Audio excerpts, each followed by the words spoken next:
오늘 우리에게 주신 하나님의 말씀은 신약성경 마태복음 4장 1절에서 11절의 말씀입니다. 신약성경 3쪽에 있습니다. 마태복음 4장 1절에서 11절의 말씀입니다. 이제 하나님의 말씀을 경청하시겠습니다. 그때 예수께서 성령에게 이끌리어 마귀에게 시험을 받으러 광야로 가사 40일을 밤낮으로 금식하신 후에 줄이신지라. 시험하는 자가 예수께 나와서 이르되 내가 만일 하나님의 아들이거든 명하여 이 돌들로 떡덩이가 되게 하라. 예수께서 대답하여 이르시되 기록되었으되 사람이 떡으로만 살 것이 아니요 하나님의 입으로부터 나오는 모든 말씀으로 살 것이라 하였느니라. 하시니 이에 마귀가 예수를 거룩한 성으로 데려다가 성전 꼭대기에 세우고 이르되 내가 만일 하나님의 아들이거든 뛰어내리라. 기록되었으되 그가 너를 위하여 그의 사자들을 명하시리니 그들이 손으로 너를 받들어 발이 돌에 부딪히지 않게 하리로다 하였느니라. 예수께서 이르시되 또 기록되었으되 주 너희 하나님을 시험하지 말라 하였느니라 하시니 마귀가 또 그를 데리고 지극히 높은 산으로 가서 천하 만국과 그 영광을 보여 이르되 만일 내게 엎드려 경배하면 이 모든 것을 내게 주리라. 이에 예수께서 말씀하시되 사탄아 물러가라. 기록되었으되 주 너희 하나님께 경배하고 다만 그를 섬기라 하였느니라. 이에 마귀는 예수를 떠나고 천사들이 나와서 수종더니라. 아멘. 이 말씀으로 하나님이 은혜 주실 줄 믿습니다. 방금 읽은 말씀은 예수님이 광야에서 마귀로부터 시험 받으시는 내용의 말씀입니다. 그래서 오늘 설교의 제목을 광야의 시험이라는 제목으로 말씀의 은혜를 함께 나누고자 합니다. 예수님이 공생애를 시작하시기 전 요단강에서 세례 요한에게 세례를 받으시고 물에서 올라오실 때에 하늘에 신비로운 일이 일어났습니다.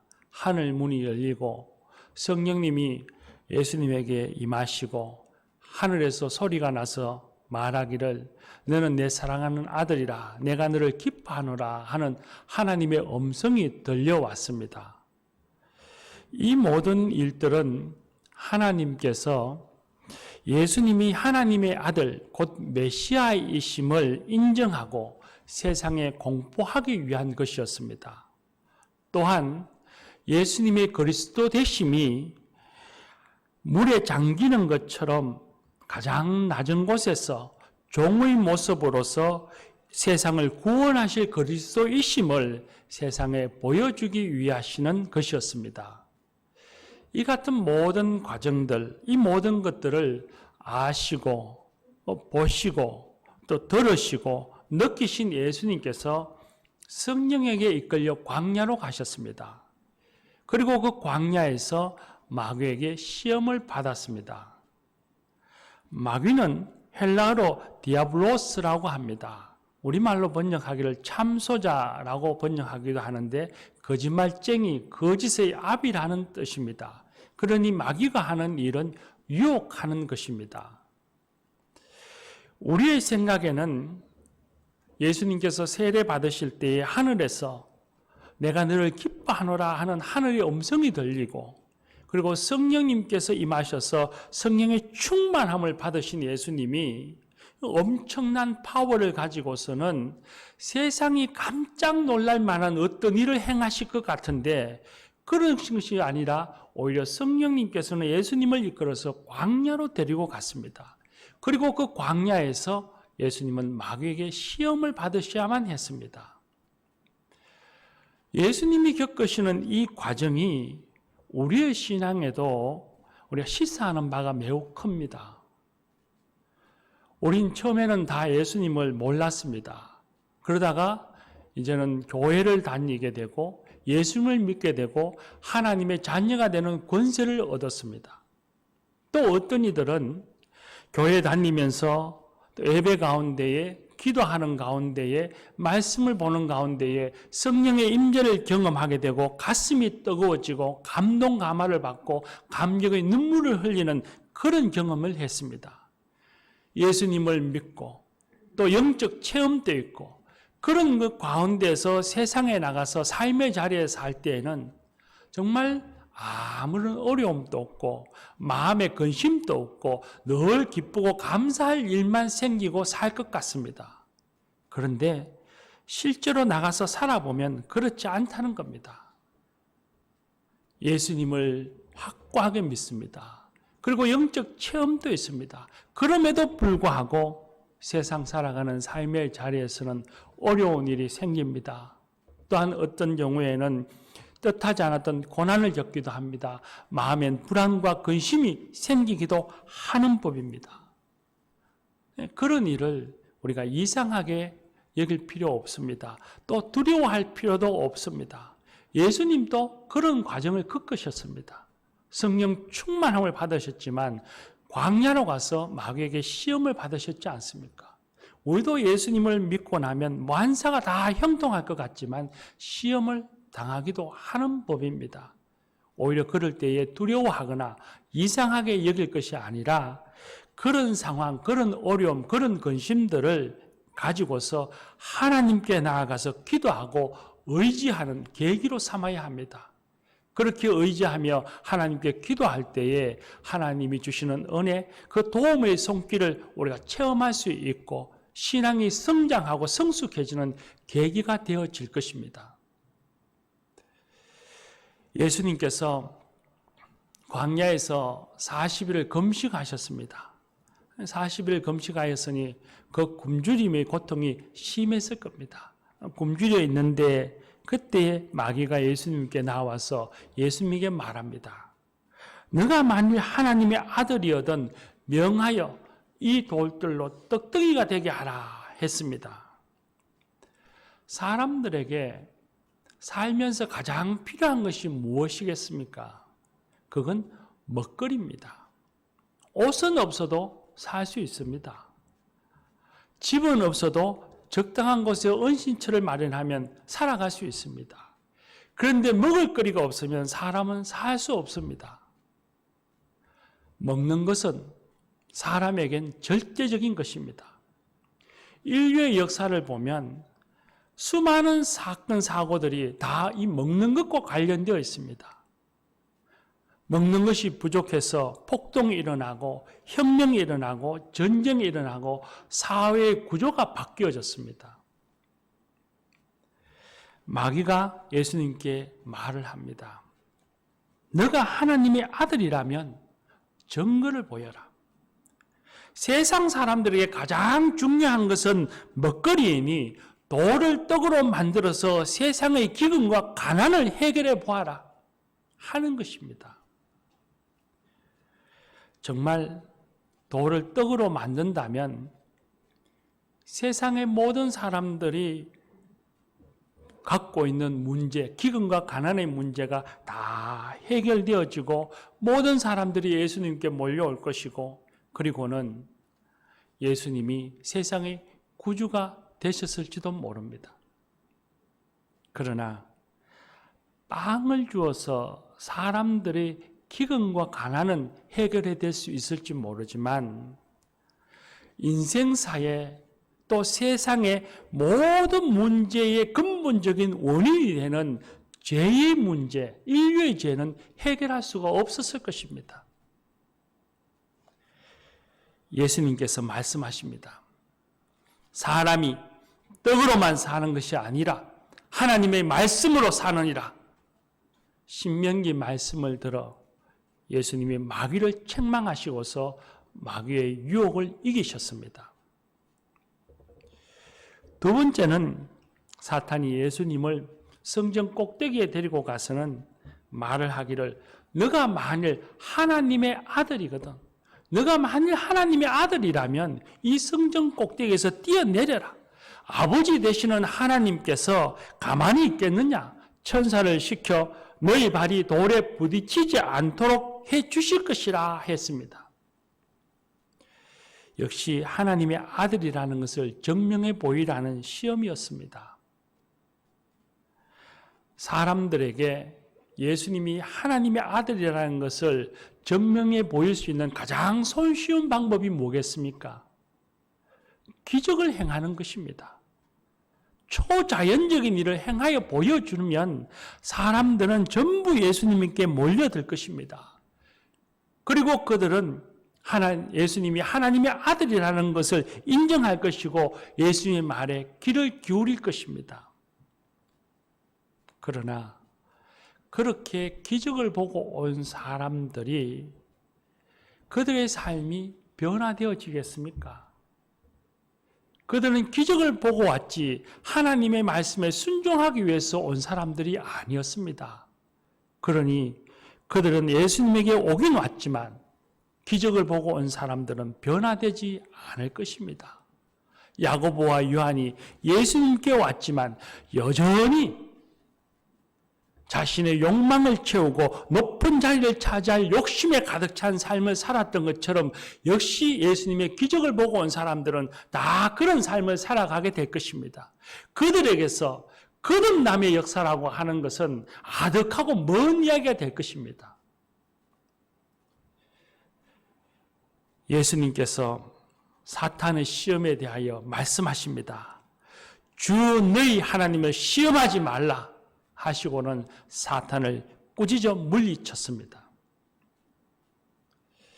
세 번째는 마귀가 예수님을 데리고 높은 산에 올라가서 그 산 아래 보이는 천하만국과 영광을 보여주고서는 하는 말이 내게 엎드려 경배하면 이 모든 것을 내게 주리라 했습니다.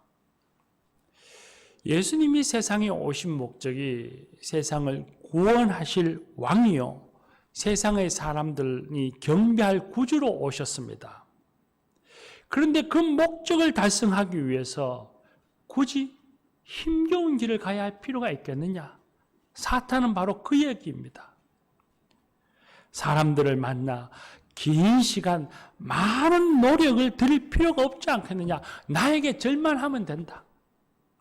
굳이 힘들게 섬김의 길, 종의 길, 고난의 길, 십자가의 길을 가야 할 필요가 없지 않겠느냐? 나에게 경배만 한다면 모든 것을 이룰 수 있느니라. 세상의 왕이 될 수 있고 세상 사람들로부터 경배받을 수 있게 될 것이다 하는 말이었습니다. 솔깃한 유혹이죠. 긴 시간과 노력을 들이지 않아도 되고 고난의 길을 가지 않아도 되고 힘든 싸움을 싸우지 않아도 된다고 하니 얼마나 솔깃합니까? 그러나 그 방식은 하나님의 뜻이 아니었습니다. 그 방식은 하나님을 떠나는 것이고 하나님께 불순종하는 방식이었습니다. 목적을 이루기 위해서 잘못된 수단을 사용할 수는 없습니다. 잘못된 수단으로 하나님이 원하지 않는 방식의 일을 행할 수는 없는 것입니다. 예수님이 사탄에게 말씀하셨습니다. 사탄아 물러가라. 주 너희 하나님만 경배하고 그만 섬기라. 사탄을 꾸짖고 사탄을 물리쳐 승리하셨습니다. 예수님이 받으신 이 세 가지 시험을 정리해 보면 하나님의 아들이라고 하는 정체성에 의문을 가지게 하고 하나님의 아들이라고 하는 그 정체성에 흠집을 내려고 하는 것입니다. 또한 하나님의 뜻에 순종하여 십자가의 길을 걸어가고 고난의 길을 걸어서 이 세상을 구원하고자 하시는 예수님의 그 구원의 사역에 자꾸 흠집을 내고 폄하해서 예수님이 가는 길을 막으려고 하는 시험과 유혹이었습니다. 사랑하는 교우 여러분, 예수님이 받으신 이런 시험들, 예수님만의 것이 아닙니다. 오늘 우리가 이 땅에서 살아가면서 삶의 자리에서 우리도 받는 시험입니다. 그래서 우리가 살아가는 세상, 우리가 살아가는 삶의 자리가 바로 예수님이 서 있는 광야라고 말할 수 있을 것입니다. 물론 우리가 예수님처럼 동일한 시험을 받는 것은 아닙니다. 누가 우리들어 너가 하나님의 자녀이니 너가 하나님을 아버지라 부르는 그리스도인이니 너가 돌을 떡덩이로 만들라거나 높은 곳에서 뛰어내려 보라거나 그렇게 유혹하거나 시험하지는 않습니다. 예수님과 동일한 시험은 없다 할지라도 우리가 살아가는 삶의 자리에서 사탄은 우리가 하나님을 불신하게 하는 그런 유혹을 합니다. 사탄은 우리가 하나님의 자녀라고 하는 정체성의 의문을 가지게 하고 하나님이 언제나 함께 하시면서 나를 도우신다고 하는 그 도움에 불신을 갖게 하고 그리고는 마침내 하나님을 떠나 불순종의 길을 걸어가게 합니다. 우리를 그렇게 유혹합니다. 우리는 물질의 유혹을 많이 받습니다. 사탄은 말합니다. 너가 하나님의 자녀라면 부자가 되어야 하지 않겠느냐. 너가 얼마나 기도하며 시작한 일인데 이 사업이 성공하지 못한 것은 하나님이 너를 사랑하지 않기 때문이고 하나님이 너를 기뻐하시지 않기 때문이지 않느냐. 혹은 이렇게도 유혹합니다. 너가 이번 일에 성공한 것은 오로지 너의 수고와 너의 수완 때문이니 너가 이제는 이 일을 자랑하고 뽐내도 충분하지 않겠느냐. 그렇게 유혹하고 넘어뜨리려 합니다. 하나님의 자녀라고 하는 정체성을 자꾸 의문스럽게 합니다. 그리고는 하나님의 도우심을 의심하게 합니다. 너가 원하는 돈, 너가 원하는 사업, 일 하지 못하게 한 것은 하나님께서 도우시지 않기 때문이 아니겠느냐. 하나님이 도우신다면 어떻게 해서 이런 어려움이 내게 있겠느냐. 구하라 그리하면 얻을 것이라고 그건 다른 사람들에게 적용되어지는 말씀이지 너에게 적용되어지는 것은 아니야. 그러면서 하나님의 도우심을 불신하게 하고 하나님이 우리에게 주신 그 약속의 말씀을 의심하게 만듭니다. 그리고는 마침내 오히려 불순종의 길로 유혹합니다. 돈을 벌기 위해서는 기도도 해야 되겠지만 적당히 나쁜 일도 좀 해야 해. 거짓말도 하고 남의 눈에 눈물도 좀 흘리고 그리고 사람들과 함께 술자리도 같이 하면서 흥청망청 쾌락을 즐기기도 하고 세상의 그릇된 습관과 간섭 멀리만 할 것 아니고 적당히 타협해서 살아가야 해. 그래야 돈을 벌 수 있는 거야. 그리고 예수님을 닮아서 이웃을 사랑하고 섬기고 나누며 살아가는 일에 대해서도 자꾸 못하도록 가로막습니다. 왜 내가 그들을 도와야 해? 내가 얼마나 수고하고 애써서 벌어들인 돈인데 이 피 같은 돈을 왜 내가 알지 못하는 사람들에게 써야 한다는 거야? 왜 내가 봉사해야 해? 내 마음대로 살면 되지. 내가 벌어들인 돈이고 내가 수고한 내 것인데 왜 섬겨야만 하지? 그러면서 하나님의 사람으로 하나님의 길을 걸어가지 못하도록 유혹합니다. 이런 마음의 소리들은 다 사탄이 주는 마음이요 사탄의 음성입니다. 물질뿐만이 아닙니다. 동료들로부터 인정받는 것, 세상에서 사회에서 직장에서 지위가 높아지고 힘을 가지는 것, 그건 우리에게는 일상적인 것입니다. 우리가 살아가면서 늘 생각하는 것이고 늘 부딪히는 문제이니 우리에게는 일상이고 중요한 일입니다. 또 우리에게는 그런 욕구도 있습니다. 사탄은 우리의 그런 욕구를 충동질해서 우리를 유혹합니다. 어디 이런 일뿐이겠습니까? 그 외에 우리가 살아가면서 가지고 겪게 되는 삶의 욕심과 수고, 성공과 실패에 대하여 끊임없이 사탄은 하나님의 자녀라고 하는 정체성에 의문을 가지게 하고 하나님의 도우심을 불신하게 하고 그리고 하나님의 뜻에 어긋나 불순종의 길을 걸어가도록 우리를 유혹하고 넘어지게 합니다. 요즘 코로나 이후에는 교회가 인기가 없어지고 비난을 많이 받으니 사탄이 우리 마음을 자꾸 움츠려들게 합니다. 그리스도인이라고 하는 것을 부끄럽게 만들고 자랑스럽게 말하지 못하게 하고 하나님의 일을 하는 것을 위축시켜버립니다.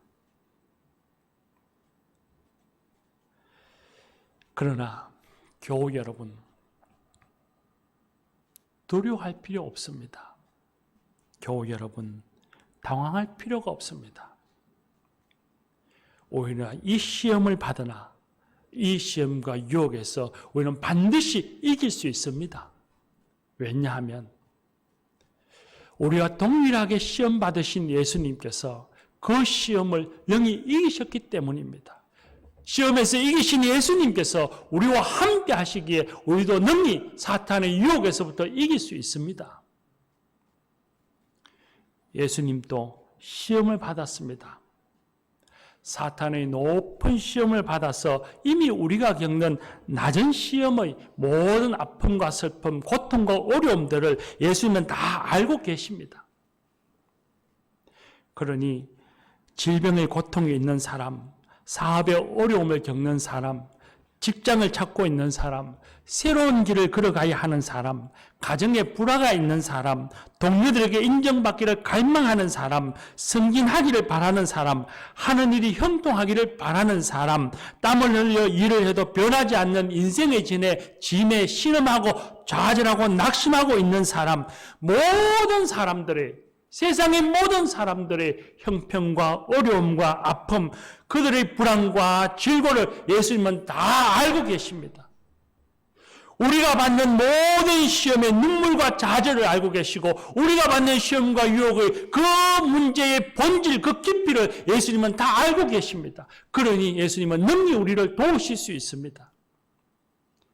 이미 시험을 받고 이기신 예수님께서 우리와 함께 하시며 지금도 시험받고 유혹받고 있는 우리를 긍휼히 여기셔서 우리를 그 시험에서부터 이길 수 있게 해 주십니다. 우리를 지켜주십니다. 우리를 넉넉히 승리하게 해 주십니다.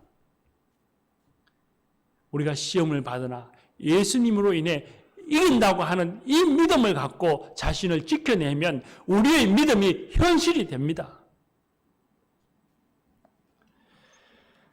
사랑하는 교우 여러분, 이제 2021년 올 한 해를 시작했습니다. 올 한 해를 살아가면서 시험 받을 일이 없으면 얼마나 감사하겠습니까? 그러나 우리가 살다 보면 시험 받거나 유혹받아서 우리를 아프게 하고 넘어지게 하는 일이 종종 있다는 걸 우리는 경험하면서 살아왔습니다. 올 한 해도 그렇겠죠. 우리를 혼란케 하고 우리를 의심케 하고 우리를 낙심케 하는 시험과 유혹들이 있을 것입니다. 그러나 약속하신 말씀을 붙잡고 믿음으로 하나님께 나아가십시다. 우리의 모든 시험을 알고 계시고 또 시험을 받으시고 승리하신 예수님께서 우리와 함께 하시며 우리를 이기게 해 주십니다. 우리가 예수님으로 인해 넉넉히 이길 것입니다. 그러므로 지금 어떤 시험에 놓여 있다 할지라도 주님이 우리를 선한 길로 인도해 주실 것이고 또 올 한 해를 살아가면서 시험과 유혹이 있다 할지라도 내가 승리하리라 하는 이 믿음으로 당당하고 담대하게 살아가는 저와 여러분이 되십시다. 기도합시다.